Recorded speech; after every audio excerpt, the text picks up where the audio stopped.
Imagina nacer producto de una relación íntima no consensuada.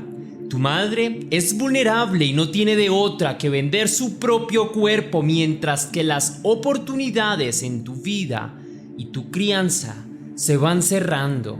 Por lo tanto, solo queda el camino de la criminalidad.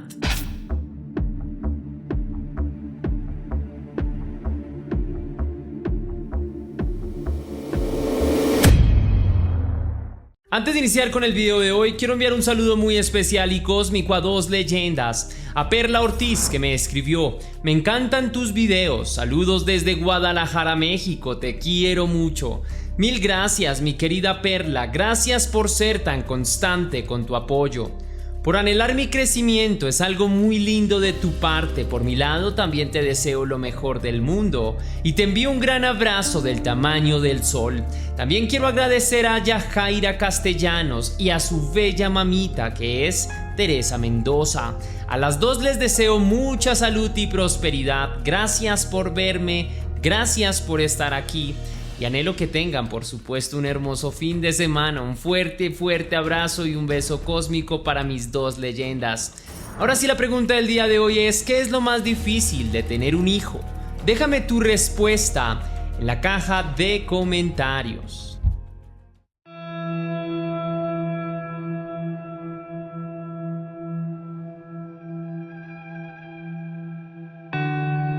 La vida entera de Griselda Blanco ha estado envuelta en un velo de misterio. Pese a que su nombre se ha vuelto más famoso durante los últimos tiempos, siguen existiendo muchas dudas en torno a su vida. Se sabe que nació el 14 de febrero de 1943 en Cartagena. Su madre era una empleada doméstica y trabajaba en una finca. La misma concepción de Griselda ocurrió en las circunstancias más trágicas. Ana Lucía Restrepo, su madre, fue abusada íntimamente por su patrón Fernando Blanco y producto de este abuso nació la pequeña. La tragedia para Ana Lucía no terminó ahí. Si bien era cierto que había sido abusada, no abandonó su trabajo porque necesitaba con qué subsistir.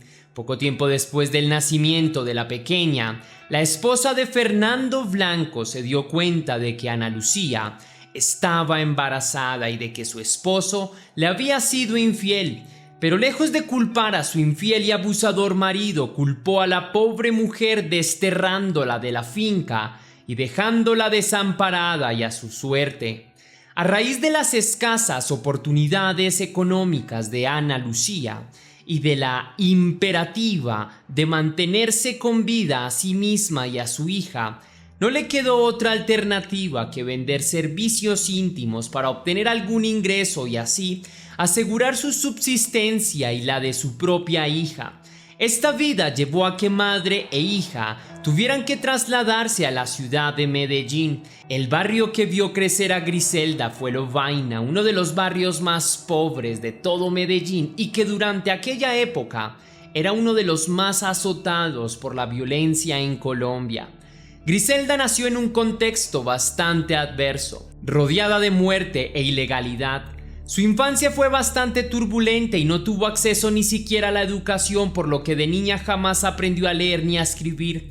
Sus enseñanzas eran de otro tipo. Su época fue uno de los periodos más violentos en la historia de Colombia y aprendió que si quería hacer algo con su vida, debía imponer la ley del más fuerte o en todo caso la del más astuto. Aunque de su vida se cuentan demasiadas cosas, existe una especie de consenso en que su vida delictiva empezó cuando tan solo tenía 11 años. Se dice que a esta edad Griselda ya se había habituado a la crueldad de la vida y era una hábil ladrona que recorría las calles de Medellín. Sin embargo, su historia criminal desde una temprana edad no se iba a limitar simplemente a robos. Fue también a los 11 años cuando Griselda secuestró a un niño.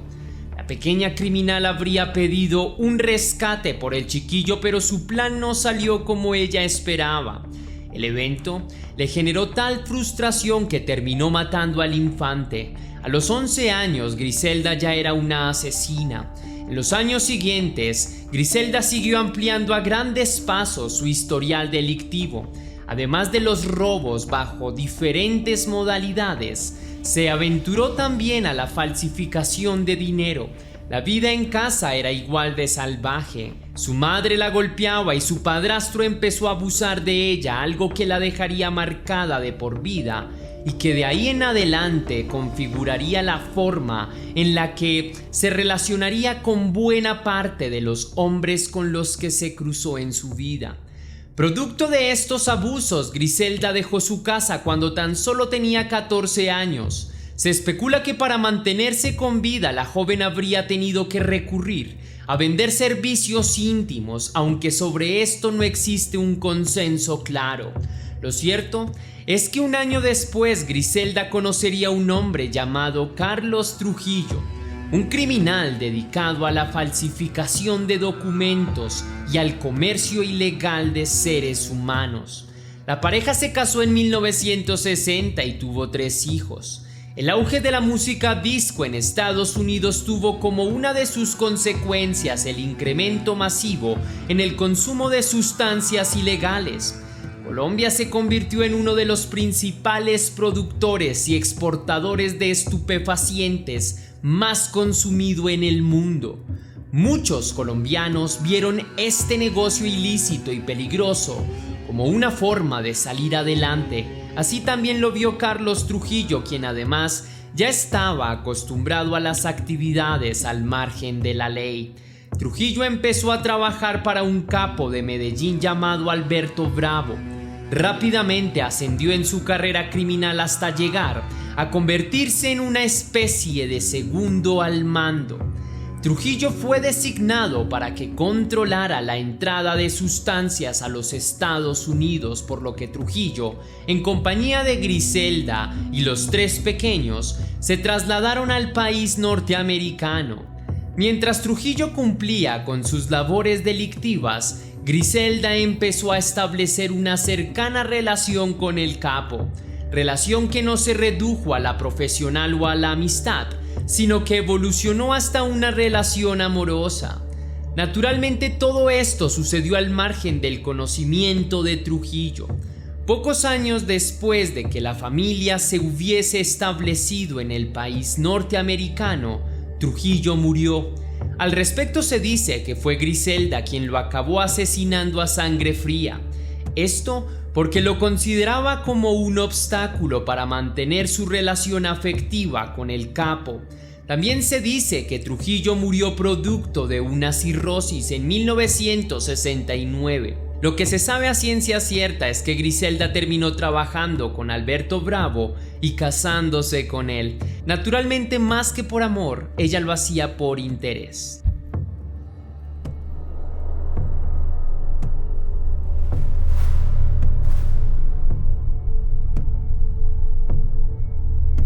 Bravo y Blanco no solo eran pareja, sino que también eran socios. Aunque antes el negocio era bastante rentable, luego de que Blanco apareciera, el negocio se vio bastante beneficiado. En pocos años el negocio había pasado de estar localizado en una sola región de los Estados Unidos a cubrir operaciones a lo largo y ancho del gigante norteamericano. Griselda en un inicio se dedicó a pasar sustancias ilegales desde Colombia hasta los Estados Unidos. Era una especie de mula y se aprovechaba de que los controles de seguridad con las mujeres eran bastante más laxos. Al darse cuenta de esto, Griselda dejó de pasar ella misma las sustancias y empezó a contratar y a seleccionar mujeres colombianas para que llevaran las sustancias. El mecanismo era sencillo.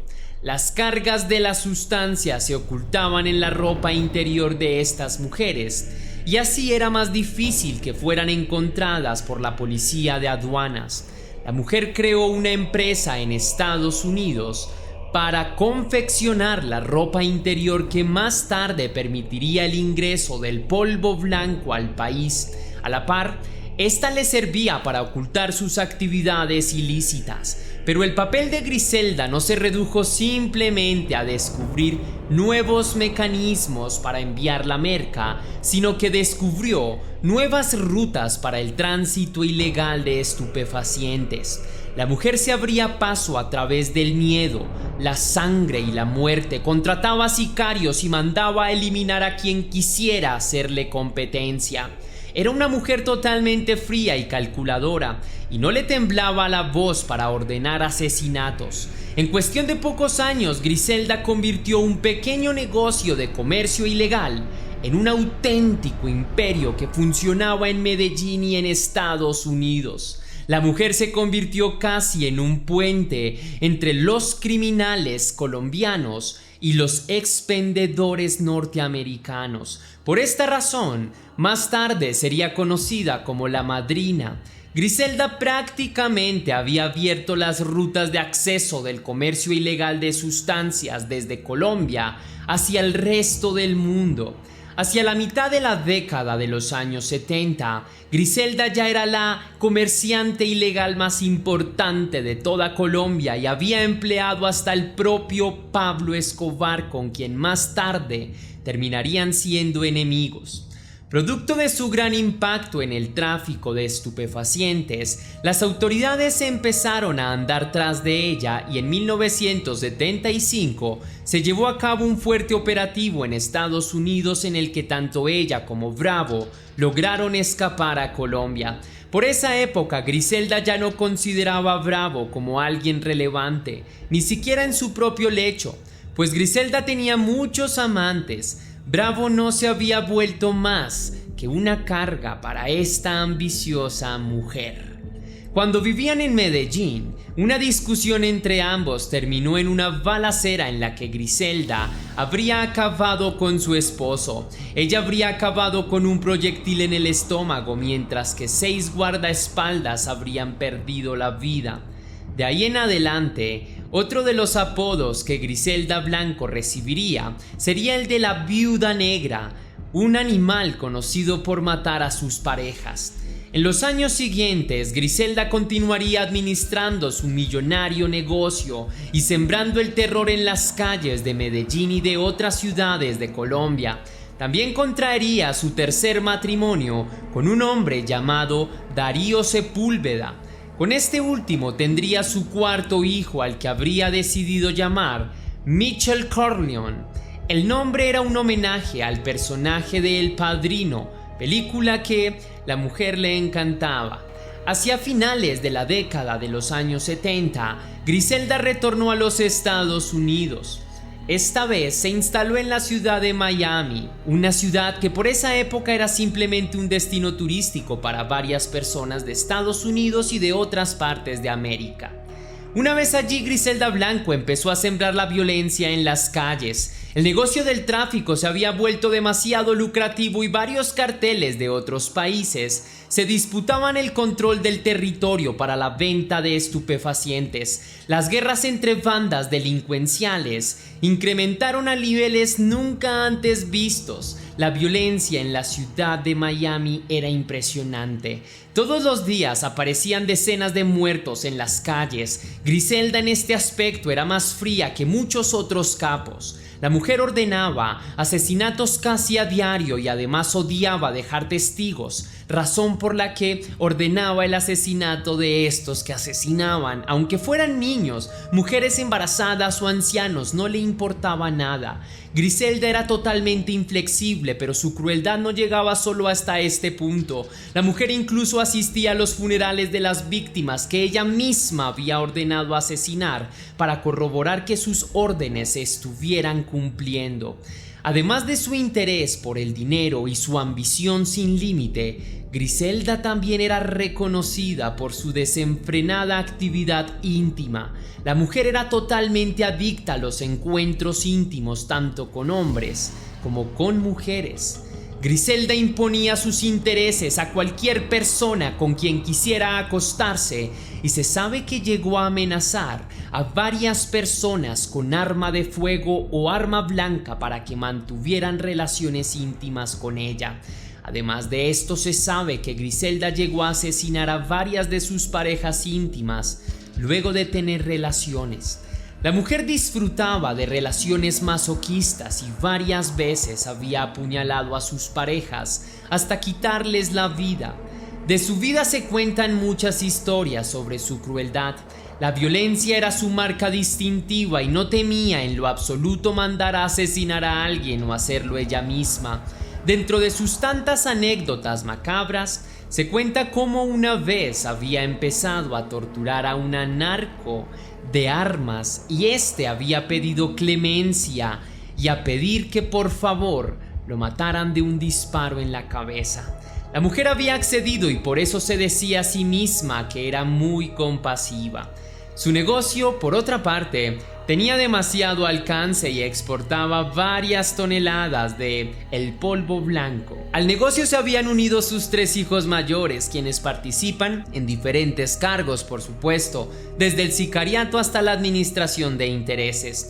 La vida entera de Griselda estaba constituida por el negocio de las sustancias ilegales.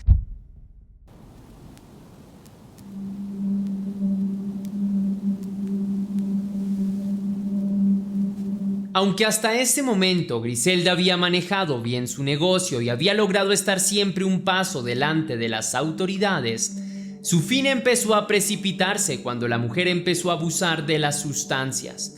De un momento para otro, la sangre fría que siempre la había caracterizado empezó a desaparecer y la mujer dejó de tomar buenas decisiones.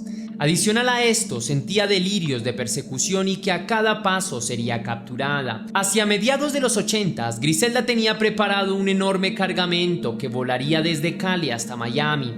El cargamento que llevaba eran de 600 kilos de sustancias ilegales. La cólera de Griselda fue enorme y tomó medidas inmediatamente. La mujer ordenó que se ejecutara una masá a plena luz del día. Los objetivos de la reina del narco eran 2 de sus enemigos jurados, quienes perdieron la vida luego de recibir varios impactos de bala mientras se encontraban en un centro comercial. Por aquella época, la DEA empezó a dar golpes a varios capos colombianos y ofreciéndoles beneficios judiciales a cambio de información. Así, se fueron acercando a la pista de Griselda Blanco.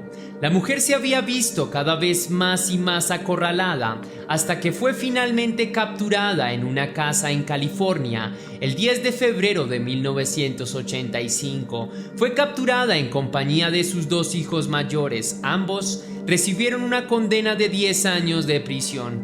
Durante esa época también trascendió la historia de cómo Griselda había mandado a asesinar a su tercer esposo, Darío Sepúlveda.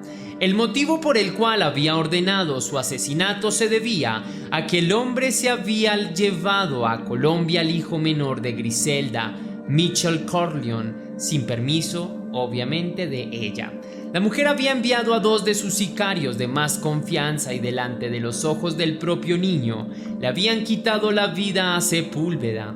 Un tiempo después, Griselda habría recibido de nuevo a su hijo en los Estados Unidos y le habría asegurado al pequeño que se vengaría del responsable de aquel asesinato. La condena de Griselda Blanco fue de 20 años, aunque su prontuario criminal era mucho más amplio y la fiscalía pedía cadena perpetua. La mujer, incluso tras las rejas, tenía demasiado poder. Se sabe que Griselda sobornó a tanta gente como le fue posible para obtener la pena más corta posible. En prisión conoció a su cuarto amor, un joven pandillero afroamericano que le enviaba cartas a la prisión y quien era además 20 años menor que ella. Luego de conocerlo, Griselda lo vinculó a la vida delictiva y este empezó a encabezar el negocio. La pareja se separó años más tarde cuando el hombre se negó a secuestrar al hijo de uno de los presidentes de Estados Unidos.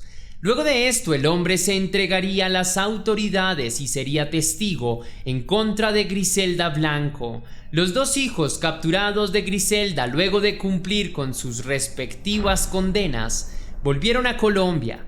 Allí, ambos fueron asesinados. Una vez la mujer se enteró del asesinato de sus hijos, ordenó su venganza. Los sicarios de Griselda se expandieron por todo Medellín hasta dar con los responsables.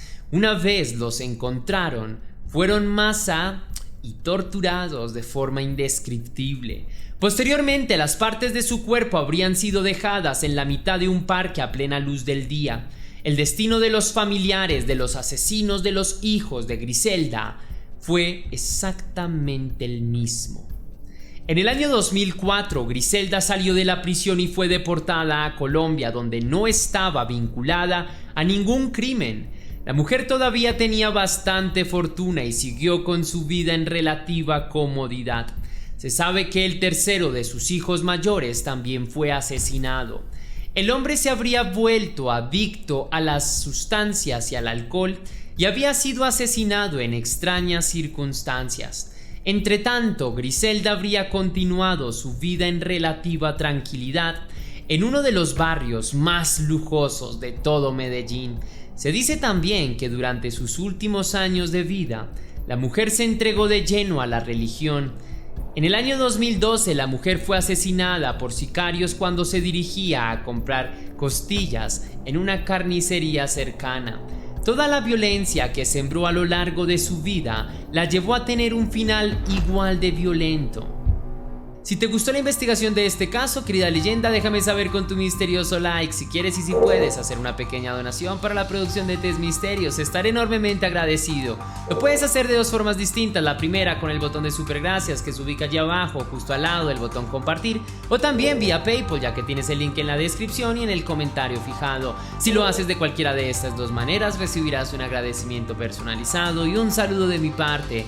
Para un próximo video. Ahora sí, sin nada más que añadir por hoy, mi querida leyenda, recuerda que las dudas te acompañan, que somos misterio y que tú y yo nos vemos en el próximo caso.